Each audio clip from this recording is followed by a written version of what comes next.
Welcome back to the Civil War Chronicle with your hosts, Rory, Seamus, and Lisa, sponsored by Mr. Mace and Associates. On today's episode, we will be talking about Andersonville Prison Camp, also known as Fort Sumter. Starting off on a light note, Civil War jokes. I don't generally like them. What did one Union flag say to the other Union flag? Nothing. He waved. Okay. The Andersonville Prison Camp, officially named Camp Sumter, opened its doors in February of 1864 to relocate Union prisoners of war. It was only open for 14 months, liberated by the Union in April of 1865, and by June of 1864, over 26,000 prisoners were already confined, and about 400 prisoners arrived daily. In August of 1864, it reached its peak capacity at 33,000 prisoners. The Confederate government was unable to provide prisoners with acceptable housing, clothing, food, healthcare, causing prisoners to suffer high mortality rates. The prison covered 16.5 acres of land enclosed by 15-foot high stockade walls, and was then enlarged in June 1864 to over 26.5 acres to compensate for overpopulation. It was then divided into Old Stockade and New Stockade. The stockade was constructed in the shape of a rectangle at 1,620 feet long and 779 feet wide. The 19 feet inside the wall was called the deadline, which prisoners could not cross, and if they ever stepped over, the guards were allowed to shoot them. Prisoners to other camps. Postal William T. Sherman occupied Atlanta in September 1864.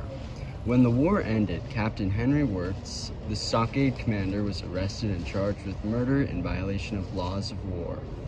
He was then hanged in D.C. on November 10, 1865.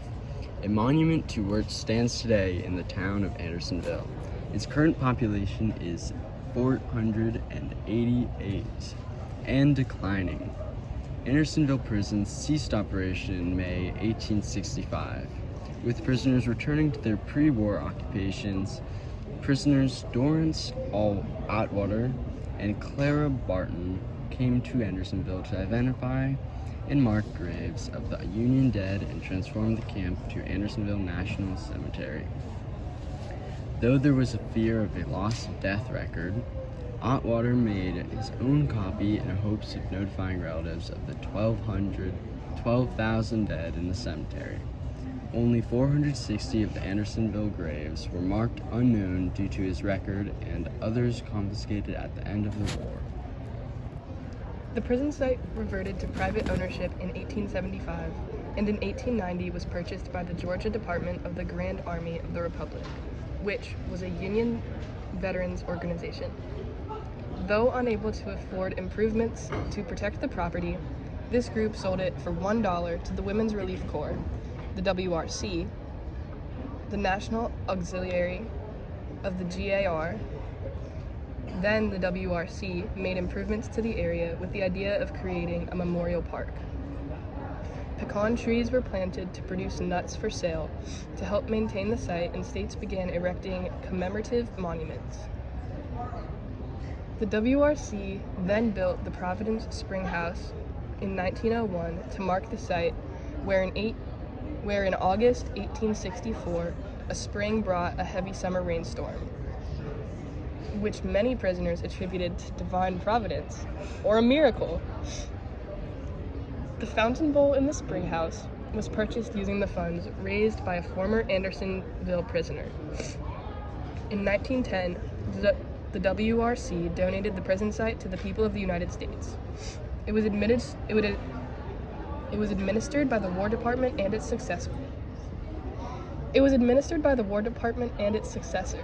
the Department of the Army until its designation as a National Historic Place in October of 1970. Since July 1st, 1971, the park has been administered by the National Park Service. Thank you for listening.